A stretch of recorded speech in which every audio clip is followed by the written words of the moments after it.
कल्याण पुस्तिका वर्ष 95 संख्या 12, जिसका शीर्षक है किसी भी उद्देश्य से भजन कल्याणकारी ब्रह्मलीन श्रद्धेय स्वामी श्री कृष्ण बोधाश्रम जी महाराज। प्राणी मात्र की प्रवृत्ति सुख की ओर होती है और एन केन प्रकारेण वह सर्वदा उसी के लिए प्रयत्नशील रहता है, किंतु हिरण्य गर्भ लोक पर्यंत होने वाले सभी सुख क्षयी तथा दुख संपृक्त है। निर्तिशय सुख स्वरूप केवल परब्रह्म परमात्मा है। उससे अतिरिक्त जितनी वस्तुएं हैं सभी मायिक और दुख स्वरूप है।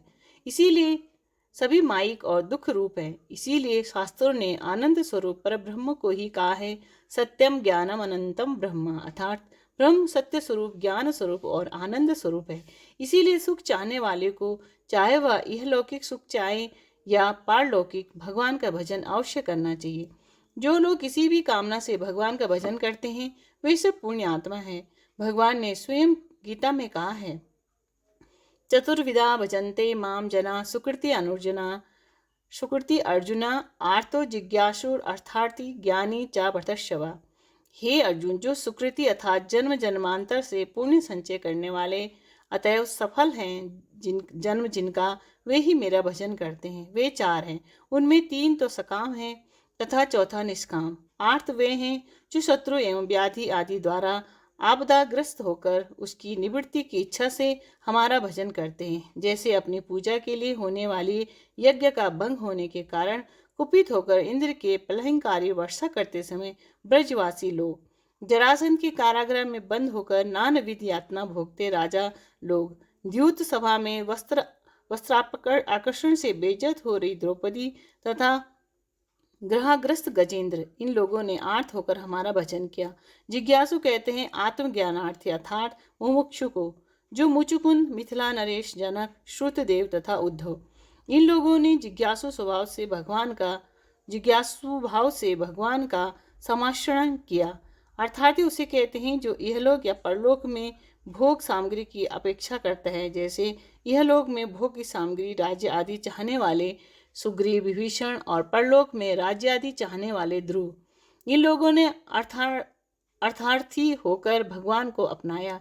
ये तीनों ही सुकृति हैं जिन्होंने भगवत भजन से अपनी अभीष्ट वस्तु को प्राप्त किया और अंत में भगवान की माया का ज्ञान पाकर भगवत स्वरूप हो गए। ये तीनों सकाम भक्त हैं।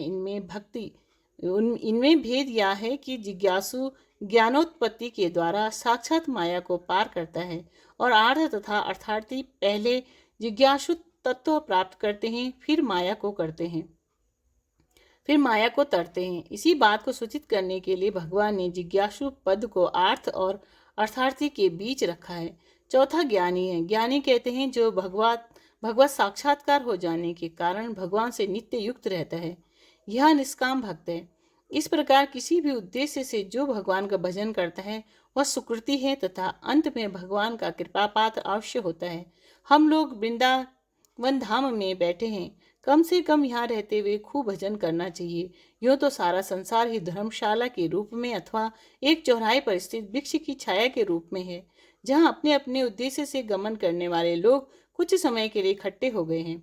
समय आने पर सब जहाँ के तहाँ चले जाएंगे। साथ रहने वाले कोई नहीं है। यदि कोई साथ वाले हैं तो वह केवल धर्म है। उसमें भगवत जन स्वरूप धर्म सर्वोत्कृष्ट है। उसमें भगवत जन रूप धर्म सर्वोत्कृष्ट है। इसीलिए भगवान ने कहा है कि कोई भी सांसारिक कार्य करो किंतु साथ में मेरा स्मरण अवश्य करो।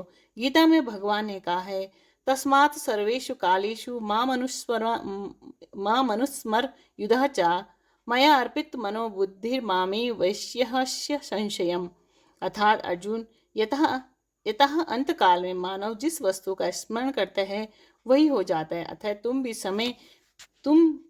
तुम सभी समय मेरा स्मरण करो। यदि कहो कि अभी मेरा अंतःकरण शुद्ध नहीं, इसीलिए मेरा मन बार बार विषयों में चला जाता है, जिससे मैं सतत आपका स्मरण नहीं कर पाता, तो अंतःकरण की शुद्धि के लिए स्वधर्म रूप युद्ध भी करो। यहाँ क्षत्रिय अर्जुन का स्वधर्म युद्ध ही है।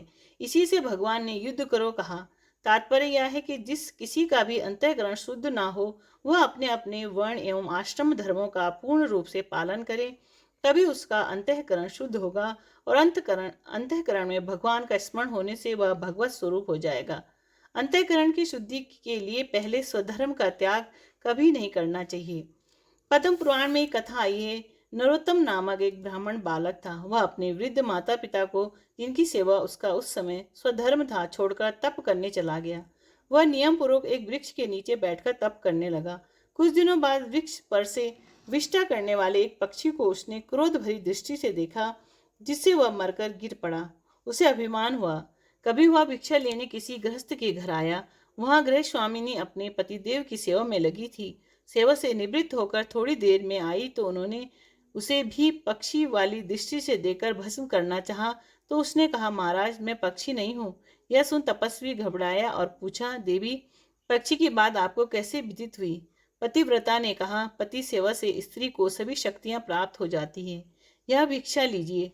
मुझे इतना अवकाश नहीं है कि मैं आपसे अधिक बातें करूं। यदि आपको अधिक जानना है तो एक चांडाल है, आप उसके पास जाएं। तपस्वी चांडाल के पास गए।